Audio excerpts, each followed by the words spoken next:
Hello, this is JJ Humphrey. We're back on Elephant in the Room. I was supposed to be joined by Bobby Cleveland today. I was going to make fun of him and say that, he's probably watching sports or something, but I had to take that back because he's actually just texted me and said that he's in the hospital. So, guys, keep Bobby in your prayer. I don't know yet what's wrong. He did call me earlier and say he wasn't feeling good, said that he was feeling kind of sick. And so just seconds ago, he texted me and said that he's in the hospital. So y'all keep him in your prayers. Hey, today's a Father's Day. I want to wish all the fathers happy Father's Day out there. Y'all have a blessed and great Father's Day. Enjoy your time with your kids and family. However, we're rolling on the side of the screen. Guys, we got some horrific pictures in here today. And these two are Braden and Marquell Ross. And so Braden Johnson, Marquell Ross are going to be the pictures that we're rolling. We're just going to keep those rolling and let you view because, guys, the other day I had one of the directors of one of these big agencies met with the group, and they said, they told that group, well, JJ's got a big heart. JJ wants to help people. He's got great intentions, but he just doesn't understand the system. Okay. Now, guys, I've been in the state. I've worked for the state for over 20 plus years in the Department of Corrections. After I retired from the Department of Corrections, which as a probation officer, you're working with mental health, you're working with DHS, you're working with all of these state agencies all the time. So you're just entangled with them all the time. You're working together. So after I got out, I went to work for the drug court, which is run by mental health. So I worked for 8 years with drug court that I had to deal with mental health constantly. That's who was over our mental health drug courts. I mean, not just mental health, but the regular drug courts. So here's the thing. What I'm telling you is that I have a pretty good knowledge of how state agencies work.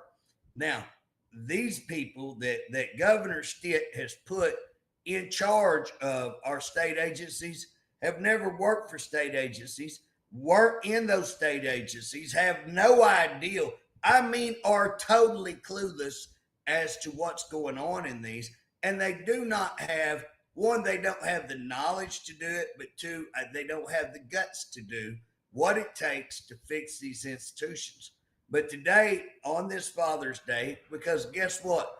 I want you to view what's happening to some of these kids. I call these kids, Braden, I believe, is 21 years old when he died here. Braden was going to get out in 2 years.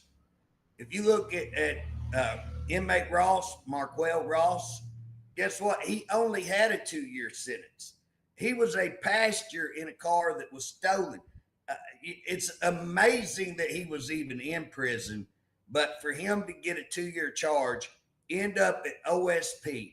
Now you gotta understand this guy's 2 years. He's a month or two away from getting out of prison, and he's put in the highest maximum facility that we've got. This guy's about he's 23 or 24, I think, at the time.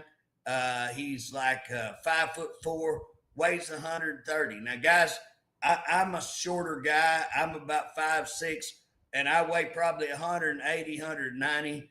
I have gotten a lot of fights with bigger guys. Bigger guys actually have a pretty good advantage unless you know how to fight and stuff like that. But a guy that's 134, 5'4", to be put in the maximum highest prison there is, and to only have a couple of months, only be doing 2 years on a non-violent case. This other young man, 21 years old, and put in one of the toughest prisons we've got here in Oklahoma. It is unbelievable, guys, what we're talking about. And so I want to talk about people are, well, JJ, you're always on prison. I am on prisons. People need to know what is going on. We have a third world prison right here in Oklahoma, and it's time we call it out. I wanted to get on here, show these pictures where you can see the brutality And guys, these are just what we come up with.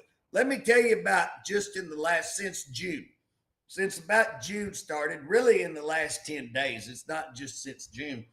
I went back kind of looking, I think all the way back to the 5th. And I've got reported deaths at Joseph Harpe, Dick Connors, Lexington, and Allen Gamble. Now, a couple of those facilities, 3 of those facilities, we had 2 deaths reported. Now, guys, get this down. Get what I'm saying. Since June the 5th, this is what I've had reported to me, and this is not counting ODs. I got reported at Great Plains one day that there was possibly 9 ODs in that prison one day. Okay, so overdoses. When I say ODs, overdoses, I had reported as many as 9. Now, here's the problem. When I say we had reported as many as 9, when I say we had 2 deaths reported at Joseph Harpe Correctional Center, we had 2 deaths reported at Lexington, we had 1 death reported at Connors, we had 2 deaths reported at Allen Gamble in a 10-day period of time, guys. So again, that's 8 deaths in a 10-day period of time. That's almost 1 dying a day. Now, I say those were reported because guess what? Under this director, he has completely shut down. He has completely shut down any information that we're getting. So used to guys, we got incident reports constantly. We would get incident reports. They were regular. We would get those all the time. And so it was just a quarterly report that they would put out, and it would go to legislators. It would go to officers. It would go to people that were over the associations. It was pretty a public broadcast. It was put out there. Now, why would they quit? Why would they stop telling the legislators? Why would they stop telling the media? Why would they stop telling the associations and officers and all that critical information? This is critical information, what's going on in our prisons, so that we know what's happening, so that we know what to look for. And again, here's the thing. You want your law enforcement to know what's going on. You want law enforcement. Guys, I've been in law enforcement. Can't tell you how many times I went over to get a cup of coffee over at the sheriff's office, and I'm listening to them talk about some case, and I go, I know who did that, because that guy come in and said this, or somebody else come in and said it. And because we shared information, I can't tell you how many cases we solved because we were sharing information with our sheriffs, with our police, with our local law enforcement, highway patrols, whoever. And again, when we're sharing all of that information, somebody knows this, all of a sudden we have things solved. So the prisons are a great source of what's happening, whether it be drug use, whether it be cartel, whether it be gang-related information. Our prisons are some of the best sources of that information. And for them to shut themselves down and pretend like they're the CIA and not share that information is insane. It shows you that the guy that's in charge has not a clue of what he's doing. It shows you that he's covering up everything that he's doing. So it's not only does he stop relating this information, but he's got a deal called Icon. Put a deal called Icon in. That's his new computer system. Guess what? They're erasing things. They're deleting things. The reports I'm getting is even the assault on officers. Now, it's critical that you understand assault on officers is one of the most serious things, other than these charges that we're looking at right here, other than these cases we're looking at, and the rapes that are going on. But when you start assaulting officers, it shows a total disregard. That when you see officers begin to be assaulted at the rate that they are, then it shows you that administration is really, really poor, and that administration has lost control. This administration has lost control. But what they're doing, like never before, nobody has ever had the audacity to do this, and they've never had such a relationship with the governor. He couldn't get by with it if it wasn't for his relationship with this governor.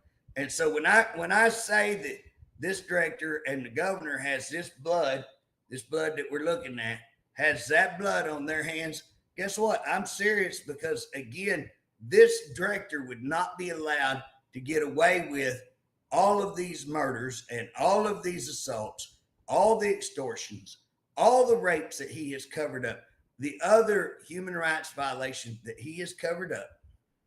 He would not be allowed to get away with that had it not been for the relationship that he had with the governor. He wouldn't even be where he's at had it not been for a relationship with the governor. So he's got a new system. I just talked to an officer the other night. I said, could you try to put together assaults? Because he told me, hey, they're not even reporting assaults. He said that they get urine thrown on them, feces thrown on them. They go home, change, come back, may have to do that a couple of times in a day. That nothing is being done. Guys, that's assaults on officers. There ought to be charges, and if you would start filing charges, then guess what? Then you would see that kind of shutdown to that. The problem is that they do not have enough employees. They don't have enough employees to function properly. And so what you're seeing is things are out of control. Now, here's the deal. As a director, he has a responsibility. He can come in and say, we're at a state of emergency because we don't have enough staff. No, what he does is he comes in and says, we have 80%, retention in staff, 80% retention. There is no bigger lie. That's such a huge lie. And you can take their own numbers and you can show that. You can look at what they had 3 years ago, which was either 2,000 or 1,700 and something correctional officers. They now report that they have around 1,200, I think is what they listed that they actually have. They say they should have about 15. Well, guys, here's the deal. In that time period, they used to have 1,700. Okay, he even went, the former director went in and claimed at the Senate that they had 2,000. I don't believe that was true. I believe it was more about 1,750, something like that. How do you go from 1,750 when you purchase a new prison?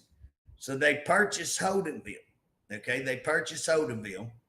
Holdenville has roughly 1,700 offenders in it, the inmates, 1,700 inmates. That means you had to have northward over 200 officers, probably 250, somewhere like that. Over 200, roughly 200.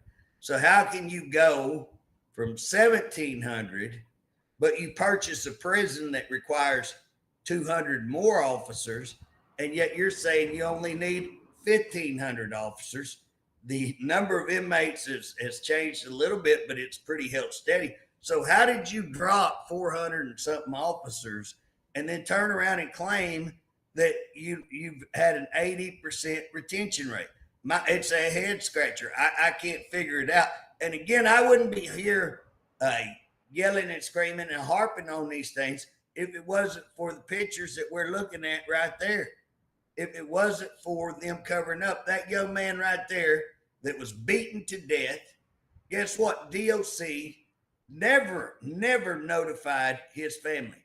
Never notified. Well, we're talking about here Family Day, Father's Day. Guess what? They never notified the family. They came in and said, well, we tried, but we couldn't find anybody.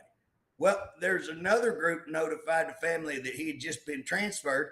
How did they notify the family that DOC was transferring them? And then DOC turns around and says, well, we couldn't locate them. Well, that other group located them, no problem, sent them a deal saying he'd been transferred to higher security. Why are you transferring this young man to higher security when it looks like he should have already been discharged. If you look at his paperwork, it looks very clearly to me that he probably should have been discharged. But if he shouldn't have, due to possible assault that they claim, although they didn't file charges again, but if he wasn't supposed to be discharged, why would you put him in the maximum prison that we have? That's insanity. These people put him in the maximum prison, put him in a cell with a known person that had a history of violence like this. So, guys, that looks really suspicious. When you see a person that has this kind of record, that shouldn't even be at that's fixing to discharge, and they take him and put him not only in the toughest prisons, one of the toughest prisons, but put him in with a person who is a known person to assault other inmates. What does that tell you? I mean, what does that say to you if you've got any kind of investigative ideals or anything? I mean, is it possible that they put him in there to be beaten and to be raped? It's possible. Has anybody looked at it? No, I can promise you they haven't looked at it. They haven't even looked at that aspect. And guys, we followed up on this murder investigation right here, DOC, in my opinion, completely covered it up. Now check this. He dies on the 12th, September 12th of last year. He dies on September 12th. This young man right here, Markel Ross, dies on September 12th. His family gets notified by another inmate's family. Didn't get notified by DOC, by another inmate's family. They call and say, you better check on your loved one. Those people, his family, Marquell's family, calls the funeral home. They're about to cremate him. They get it stopped, make arrangements to get his body back to their funeral home, the funeral home they want to use to have services. That funeral home, or one of the funeral homes, advises them they've had the body since September 12th. Now, here's what's funny. When the family had called, they called DOC. DOC told them that he had died the 17th. Now, why would DOC tell him that he had died the 17th when he actually died on the 12th? Why would DOC say they couldn't get hold of him when Vine, this other group that works with him, got hold of him? And we clearly, we have the email of the 13th. How is that possible? And again, they're saying, oh, we're not trying to cover anything up. We're not doing anything. If you look in this young man's investigation, and again, I want to say I didn't get the investigation from DOC. I had to get that myself. But here's the thing. When you look at his investigation, the last line says that he was going to get a write-up. The inmate that killed him was going to get a write-up. Now, I waited purposely about 37 days before I sent in a request to get records from DOC because I wanted to see if they filed charges. Guess what? They did not. I made a request, and 2 days later, after I made that request, they went down there and filed charges. Now, guys, you can think whatever you want, but it looks like to me, and anybody with any kind of common sense, it looks like that they were going to cover his murder up. Now, what I did, I decided, guess what? I want to check deeper into this. So I looked at one of the worst prisons we have, which is Allen Gamble, which I just told you in the last 10 days, we have 2 people reported killed there. One of them is on the screen, this young man, Braden. And Braden, 21 years old. Now get this. Braden, right there, is supposed to be in protective custody. Now, if you know anything about protective custody, guess what? It means protected. he's supposed to be protected. Okay? How does he get beaten like this? And here's the deal. On protective custody, they call it SHU. They call it DU. We always called it DU back in my day, old school type, detention unit, separated housing, segregated housing. I think SHU now is what they call it, segregated housing. So what that means when you're in segregated housing, protective custody, is that people are trying to kill you and that basically we're going to put you over here to keep you safe.